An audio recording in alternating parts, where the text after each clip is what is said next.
अरे तात्या, यंदा पाऊसने तर चांगली दडी दिली बघ. जून महिना सरून गेला, पावसाचा एक थेंब बी नाही. अवघड आहे रे गड्या. तंबाखी लावायचा विचार करीत होतो, इरीत बघितलं, इरीने पार तळ लागलंय.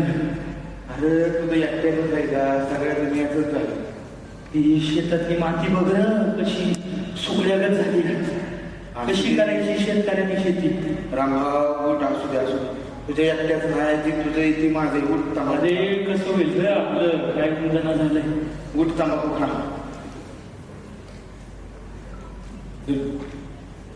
अरे हे ढगार तर लय येतंय बरं का, पण आपल्या काय कृपा दाखव ना. काय ह्याला मी तंबाखू खाल्ल्याशिवाय पेशंट येत नसेल. यंदा काहीतरी अवघडच दिसतंय बघ. हे काय देवानं काय आपल्या उगार लावल्यागत केले काय झाले आपल्यासाठी ते परिस्थिती ना. ही गाण्या बघ, ए गाण्या काय मोबाईल बघतात तुम्ही? काय रे पावसाचं आहे का नाही काय? तात्या तुम्हाला काय सांगू, काही खरं नाही बघा.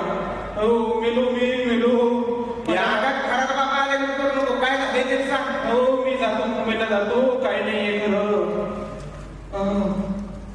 तात्या काय सांगू तुम्हाला, तुम्ही ते पावसाचं विचारता, त्याच्यापेक्षा मोठं टेन्शन आहे हो आपल्याकडं. आता काय?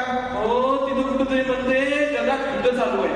तुमच्यासारखाच एक तात्या आहे तिकडं, ट्रम्प त्याचा म्हणतात त्याला, आणि तो काय ऐकणं झालाय. हो आता तुम्ही पाहताय ना, डिझेलचे भाव वाढले एवढे, पेट्रोल वाढलं, हो आपलं खत किती वाढलं, शेतीची सगळी औषधी महाग झाली. माझी सुरखी म्हणत होती मला की काही नाही त्याला गावाकडं, जा तिकडे शहराकडं, आपल्या शेतकऱ्याचा कोणी विचार करत नाही होता. त्या मला काही नाही राहिलं, मी चाललो तिकडे मुंबईला, आणि आता इकडे राहून काही फायदा नाही. तात्या मी जातो, पण तात्या एक गोष्ट, मी जर तिकडं गेलो मुंबईला तर सुखीचा नवरा तिला सोडेल का माझ्यासाठी? काय चांगलं दिसलंस का? अरे जाऊ काय केला की असं होईल? तात्या का नाही ते पोरग काय करण्या? अहो बाबा तात्या शांत व्हा, पहिले जेवण घ्या बरं. अरे तात्या, ही माझी लेखा सोनाली, तिला शेतीचं शिक्षण घ्यायला पुण्याला पाठवली होती. आली आता शेतीचं शिक्षण घेऊ. तिलाच विचारू काय पावसा पाण्याचं. त्याला गाण्या चल की जेवायला. हो तात्या. अहो बाबा तात्या काळजी करू नका.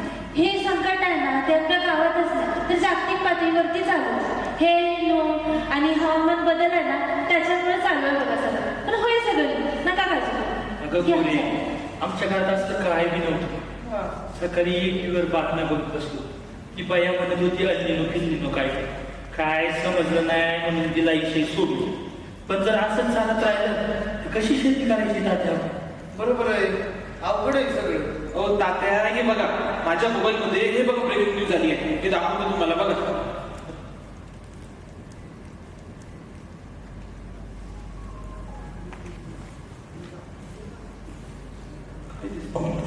ब्रेकिंग न्यूज अलिनो मुलगात दाखल. यावर्षी सरासरीपेक्षा तब्बल 90% पाऊस कमी पडला. यंदाच्या खरीप हंगामावर दुष्काळाचे भीषण समान.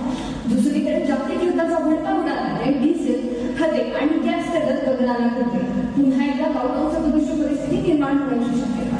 मी पत्रकार सहन आणि तुम्ही पाहत होता खळबळजनक न्यूज. यार कोणही ही मुलगी नेपाळ बळावर आणते का काय? काय तुम्ही लोक फिनो म्हणते या? हा तिला म्हणा जिब्रासवर नीट आली. हा हे काय सोन्याची फिनो एल्निनो म्हणजे तापमान वाढतं पाण्याचं आणि त्यामुळे पाऊस कमी पडतो. आणि आता तुम्हीच सांगा, आपल्याच माणसांनी पर्यावरणाचा नुसता ऱ्हास केला, जंगल कापले आणि सिमेंटची जंगल उभा केली आणि सगळ्या निसर्गाची वाट लावली. त्याचाच हा फटका आहे बघा आपल्याला. म्हणजेच क्लायमेट चेंज. हे गाण्या गेले जात असते इंग्लिश सांगा, तिथं मराठीत सांग. त्याला प्रकार काय इंग्रज गेलं होतं काय? हो तात्या बघा कसं बोलताय मला ते. तर त्याला सांग. हो तात्या हे क्लायमेट चेंज म्हणजे दुसरं काही नाही. आता काय की आपल्या वातावरणामध्ये जो अचानक बदल झाला ना त्यालाच क्लायमेट चेंज म्हणतात. आणि एवढं सगळं जे आपलं नुकसान होतं हे त्याच्याच पुढे होतंय हो. हा मग असं म्हण की तुला सुरकीनं कसं अचानक कोल्लं आणि मग ते मुंबईवाल्या पोराबरोबर गेले तसं बरोबर ना. दादा पुन्हा बघा मला कसं म्हणता येते. तात्या जाऊ की लहान आहे ते. कशाला त्याच्या जखमेवरती मीठ सोडताय? अगं पोरी, खताचे एवढे भाव आहे, जर यंदा पाऊस बी नाही पडला तर कसं होणार होता चित्र अवघड दिसायला लागलं. होय गाड्या यंदा तरी आवड झाले. 100 वर्ष आयुष्य त्यांनाच विचारा म्हणणार होते आणि आले बघा कशी आले. हो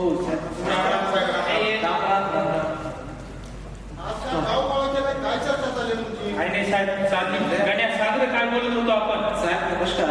आम्ही आता काय करत होतो की जे चालू घडामोडी आहे त्याच्यावरच चर्चा करत होतो आणि ते आता नवीन आलं ना अज्ञान म्हणून त्याच्यावरच बोलत होतो आम्ही. ए मला शिकवते तू चुकीच केलं. आज नाही ना ती काही समुद्राचं पाणी गरम होतं मध्ये आणि मग पाऊस कमी पडतो असं ना. तर बघा आता काही गरज करत. अहो तात्या लहान येते तुम्ही तर मोठे आहे ना. तुम्ही मोठे सांभाळून घ्या. साहेब तुम्ही आलाय आता तुम्हीच सांगा काय करायचं ते. मंडळी घाबरू नका. शेतकऱ्याला संकट काही नवीन आहे. चिखलात कमळ मुलावं तसा शेतकरी या संकटात उभा राहतो. त्यामुळं बदललेल्या जमान्यात डिजिटलच्या युगात आणि या तंत्रज्ञानात सध्या आपल्याला काळजी करायची गरज नाही. सर मला एक गोष्ट सांगा. मी सकाळपासून मोबाईल पाहत असतो एवढी सगळी माहिती आहे त्याच्यावर पण नेमकं त्यातली खरी माहिती ही कशी ओळखायची. खरं काय नाही, तुझ्या हातात जे शस्त्र आहे ते शस्त्रच खरी कला करणार आहे. तुमच्या बांधापर्यंत तुमच्या शेतापर्यंत आणि तुमच्या घरापर्यंत शेतीची इत्यंभूत माहिती देण्याचं काम हे तुमचं शस्त्र करणार. तात्या मी म्हटलं होतं ना एकदम शस्त्र झापझूप एकदम काम खल्लास. काय बोलतोय रे गाणे. अरे गण्या शस्त्र फक्त मारामारीचं नसतं. हे शस्त्र माहितीचं शस्त्र आहे. ह्या शस्त्रातून आपल्याला ज्ञान मिळतं. बाबा तुम्हाला माहिती आहे का मी कॉलेजमध्ये होते तरी पुस्तकातून ज्ञान मिळायचं पण बाकीचं जे तंत्रज्ञान आधुनिक तंत्रज्ञान त्याचबरोबर नवनवीन प्रयोग आपल्या शेतकऱ्यांची माहिती जे काय आहे ना ते मला आपल्या कृषी क्रिएटर्सद्वारे एका मोबाईलच्या क्लिकवर कळायचं. अरे पोरांनो म्हणजे तुम्ही म्हणताय मोबाईल पाहून शेती करायची होय. हा. काय तात्या हे तर आपल्यासाठी लय अवघडच आहे तर. नाही तर कसं रे बाबा. हो त्याच्यातच सगळं माहिती आपल्याला मिळतं आणि याच्यामध्ये हे सगळं पाहून मी सगळं याच्यामध्ये पाहत असतो. तुम्ही म्हणताय ना मला हॅलो मी अवधूत तुमचा आवडता प्रश्न या ऍग्रिकल्चर चॅनलसाठी काम करतो. नेहमीप्रमाणे आपण माझ्या ऍग्रिकल्चरमधले व्हिडिओ बघतात. आज आपण पुन्हा एकदा तुमच्यासाठी नवीन व्हिडिओ बनवत आहे. या व्हिडिओमध्ये आपण शेतकरी काय चुका करतो काय चुका करत नाही याविषयी माहिती सांगणार आहे. अवधूत साहेब हो तुम्ही व्हिडिओ बनवता ना मी तो तुमचा व्हिडिओ पाहिला. तुम्ही मागच्या आठवड्यात तो याचा व्हिडिओ बनवला होता आणि त्याच्या मागचा जो व्हिडिओ होता ट्रिपचा त्याच्यानुसार मी माझ्या वारात ट्रिप बसवलं आणि तुम्हाला काय सांगतो माझ्याकडे पाणी कमी असून सुद्धा माझे पीक चांगलं आलं आणि मला उत्पन्न सुद्धा मस्त मिळालं. अरे वा तुमचं नाव काय. मी गणू. नमस्कार मित्रांनो आपल्याला आपला एक फॉलोअर भेटला गणू यांनी आपला गेल्या वेळेचा व्हिडिओ बघितलाय. हा व्हिडिओ आपला 7 व्हिडिओ थोड्या वेळानंतर. साहेब माझे ना काही मंडळी इथं आहे माझे ताते इथं आणि सर पण आले त्यांची ओळख करून देतो. नमस्कार. तात्या हे मी म्हणताय ना मी मोबाईल मध्ये काय पाहतो मी यांचीच व्हिडिओ पाहतो. हे आपल्या इलाक्याला इन्फॉर्मर बघा. हो हे आपल्याला चांगली माहिती देतात आणि त्याच्याच पुढं माझ्या शेतीत पण मी याचा वापर करत असतो. बरोबर म्हणून वापर करतो. हो हा हेच डिजिटल युगाचं ना खरं सामर्थ्य आहे. आपण एक शेतकरी एका जिल्ह्यात बसून ना दुसऱ्या जिल्ह्यातील शेतकऱ्याचे पण नवनवीन प्रयोग सफल प्रयोग घर बसल्या बघू शकतो बघा. बरोबर आहे सोनाली. आजच्या जमान्यामध्ये डिजिटल माहिती देण्याचं काम हे आपले कंटेंट क्रिएटर म्हणजे इन्फ्लुएन्सर करत आहेत. होय गण्या डिजिटल काय असते. अहो डिजिटल म्हणजे दुसरं काही नाही. आपला मोबाईल आहे ना किंवा इंटरनेट आहे ना याच्यातून जे आपल्याला माहिती मिळते तेच म्हणजे ते. आता हे बघा तुम्हाला पण दाखवतो. आता युट्यूबवर आपलं पूर्ण पीक कसं करायचं ना याची माहिती भेटली आणि ही फेसबुकची पोस्ट बघा याच्यावर कीड आणि रोग कसं कमी करायचं ते आहे आणि इंस्टाग्रामवर तर पूर्ण शेतीच्या स्मार्ट टिप्स पण आपल्याला मिळतात. तर असा फायदा आपल्याला याचा होतो. बरोबर आहे. म्हणजे आम्ही पहिलं पासून आम्हाला एक माणूस चर्चा सांगायला अगदी मोबाईलवर मिळतात सगळं अगदी बरोबर. अगदी बरोबर तात्या. हाच आपल्याला समृद्ध शेतकरी डिजिटल शेतकरी हाच विचार मी माझ्या या माध्यमातून पोहोचवण्याचा प्रयत्न करतो सगळ्या शेतकऱ्यांपर्यंत. अरे तात्या हे पोरं जे म्हणताय ते ऐकायला तरी भारी वाटतंय बघ पण प्रत्यक्षात जमीन हे करणं काही एवढं सोपं नाही करावं. काय अवघड आहे ते त्याच्यात बघून कसं काय बाबा हे आम्हाला आल्या पाण्याला सांगितलं तसं आम्ही करत आम्ही अगदी बरोबर आहे. पहिल्यासारखं तुम्ही म्हणता तसं पहिल्यासारखं हवामानावरती आणि नुसत्या अंदाजावरती शेती करून चालणार नाही.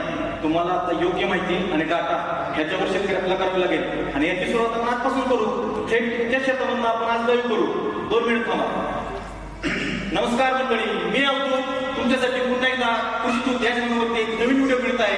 आज आपल्या या व्हिडिओमध्ये आपल्या नावरे या गावातील 2 शेतकरी कष्टाळू यांच्या शेतीविषयी काही त्यांचे महत्व आहे हे सांगण्यासाठी येत आहे. तर त्यांचं एक आपल्या चॅनलवर स्वागत करूया. राम राम मंडळी. निसर्गाने जरी शेतकऱ्यावरती पाठ लावली असती आणि जगाने जरी शेतकऱ्याला ढकलून दिलं असलं तरी आता शेतकरी काही एकटा नाही बघा. शेतकरी आता डिजिटल झालाय. राम राम.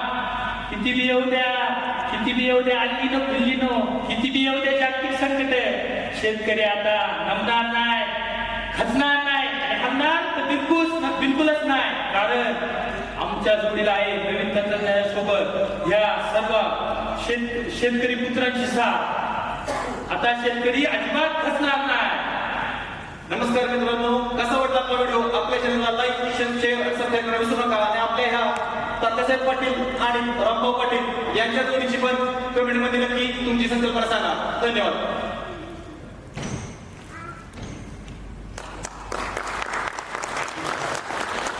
मंडळी, शेती आता तंत्रज्ञानाबरोबर बदलत चाललेली आहे आणि या बदलाचं योग्य जी दिशा देणारे लोक आहेत ते तुम्ही सर्व कंटेंट क्रिएटर म्हणजे आमच्या दृष्टीने ॲग्री इन्फ्लुएन्सर्स. तर या सर्व ॲग्री इन्फ्लुएन्सरना झाडेच परिवारातर्फे मानाचा मुद्रा. कंटेंट तयार करत नाही, आपण निर्माण करतो विश्वास आणि हाच विश्वास आपल्या प्रत्येक शेतकऱ्याच्या मनात न्यायचा आहे. धन्यवाद. टाळ्या वाजत राहिल्या पाहिजे. टाळ्या का वाजत राहिले त्याची 2-3 कारणं सांगतात. इथं नाटक चित्रपट क्षेत्रात की अनेक तज्ञ मंडळी आपल्याकडे आहे. टाळ्या यासाठी वाजत राहिल्या पाहिजे कारण they are not well train actors first of all.